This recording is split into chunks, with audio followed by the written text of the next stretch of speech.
Okay, I'm gonna crank out another video here and talk about beginners' thoughts on openings and piece mobility.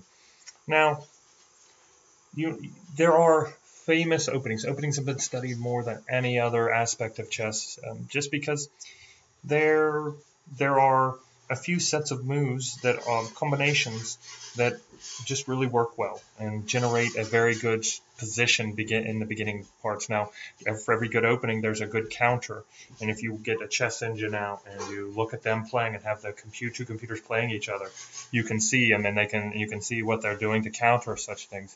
So there's openings, famous openings, and then there's counters to those openings. Do I have all those memorized? Absolutely not. And so one thing I could do better is to memorize some more openings and counters to those openings. But it's not necessary for right now. We're just trying to build our chess knowledge up to a point where we can play and have fun and get a little better and a little better and a little better. And then when we want to go to something more specific like learning a chess opening, you can. I mean, you can do that even now if you wanted. But my suggestion is play a little bit, watch my videos, like them, right? Maybe some good positive comments, and then try to slowly, incrementally step yourself up here. So one thing I want to talk about is this idea of piece mobility, and the general idea is the more places that your piece has to move, the better off it is. Okay, so the more options, right? More options is better. Well, if we have a knight, say out, so we have a knight here. Okay, he has more options. He can go here. He can go here. He can go here. He can go here. He can go. Well, there's a piece there, but he has the option to go there if there's no one there. Here, it's protecting that piece, right? Here and here. So there's a lot of options. But what happens if you're on the board, the edge of the board? The edge of the board, it's taken out part of its pieces here, or not part of its pieces, part of its potential moves. Now, it's not to say I've never put a knight on the edge of the board. I put a knight on the edge of the board many a times. I'm just saying, in general, the more mobility the piece has, or options for movement, the better off it is. It's a general idea. So I'm going to give you general ideas, and then you got to kind of mesh them with what you know, play some games, make some mistakes. As I said before, you got to make some mistakes to learn from them, and then kind of create your own ideas and theories, and then challenge those own ideas and theories. So one thing I want you to think about is mobility, piece mobility. So you also have to protect the king, and I talked about before was castling is good. So one good move is castling early is a good move. Well, you can't do that yet, so what do we do to get a good castle position? We're going to try to increase mobility and without giving away free piece. And so we do this, as this does this. Now suppose we go maybe here. So moving the knights out early is a good. Now I prefer, it's generally better, like I said, move the knight to the beginning, to the middle of the board, as opposed to this edge, unless you have to. Notice I'm not going to move these pawns. Now, there are openings where you move these pawns out, but in a general idea, a generalizations here that you want to, if you're going to castle over to the side, you don't really want to move those out, okay? Unless you do something like this, where they still kind of have some overlapping protection here. But even then, just if you need a good opening to start by moving these rooks out. Now, you could move him here to here, but that's a danger because he could take you. Yes, you could take them back, but, in general, that is, you want to increase mobility and get these pieces out without ruining your castling positions in all situations. So what if I move this knight out here? I can move the knight out here. Threatening, right? He's threatening, and I'm not going to go all into this, this strategy, but you do have protection there, right? We have protection. We have this here. Okay, and later on I can play a game and talk you through the way I'm thinking with it. All right, so now I'm going this, and here we go. Maybe we get him out next here. All right, good. And now maybe this person does this here, and then I can get this out and say, here, look at that. That's kind of a good position. Now I'm not giving him away, but now I'm making away from my castle position. Suppose they move him out here. Now, moving these knights to this position, moving these pawns out a little bit, moving the bishop out a little bit is generally a good idea. Notice I haven't kept those there. I've kept those there. Now we can castle. I have not moved the king. What are my rules? Haven't moved him. Haven't moved him. Nothing in between. And I'm not castling through check, into check, or out of check. Boom. There we go. And now this person maybe does this.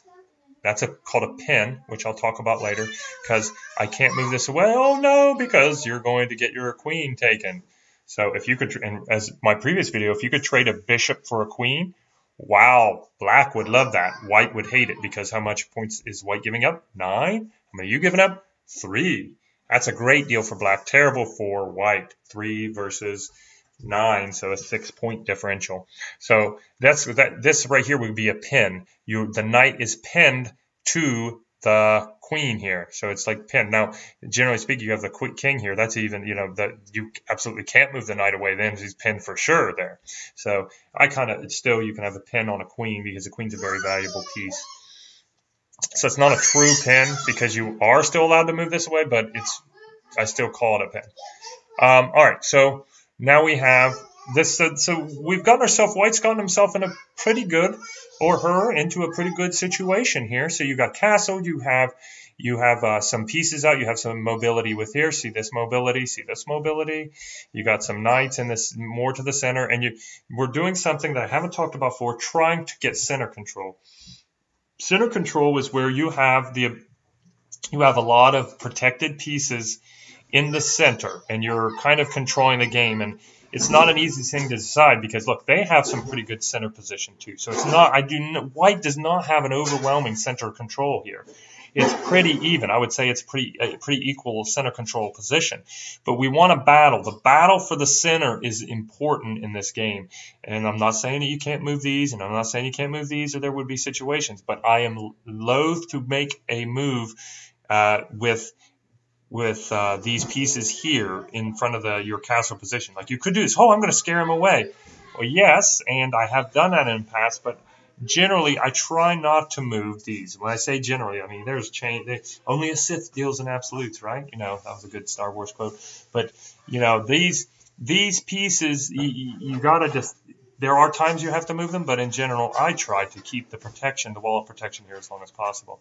Now, so I fought for center control, and there is a good castle position. So general openings, I would say, is move these bishops out like this, move these pawns out like this, right? Now you can't move this here, but you could put this here. Now if they scare you back, you would have to come back. So, but fight for center control, fight for piece mobility, so mobility potential. And don't give up a piece for nothing. An early good thing is to ask, hey, if I leave my piece there, is he going to take me? So that's a good thought to have. And so there are other thoughts, like is there pressure building up on the king and stuff? But good openings is getting these knights out, getting these pawns out, and getting these bishops out, and making way for a king side or queen side castle early in the game. You'll find that you have far more success if you, early on at least, if you castle early and you create some mobility with your center pieces. And don't give things away for free. Pawns are precious. If you don't have to give one away for free, why do it? So there you go. There's some basic openings. It's not really an opening per se that I just did there. There's the knights, the knights out position, and the bishops out are good to get out like that without overextending yourself. This bishop here would have also been a good, because look, it's pinning the knight on there. That would not have been a bad position. Of course, if they scare you back, you got to do this, or you got to trade. I might trade in this position. But anyways, there are all things to consider. So there's a lot going on here. So just give that opening a try. Try to move this center out and get some pieces out before things. You don't need to think about trying to get checkmate in a large part of the game. You try to make a good move that puts you in a good position. Don't try to win the game on a move, especially early in the game. There is no winning move. Try to put your piece in a better position or get a trade that benefits you. So beneficial trades, beneficial positions. Beneficial positions mean controlling the center, not castling early, and not moving your castle position out needlessly. So those are general ideas.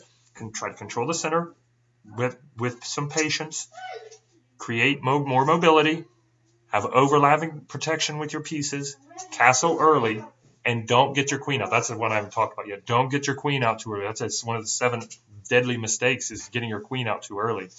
So try to be patient and try to put your pieces in better position. Don't necessarily try to win the game on every move. So, hope you enjoyed.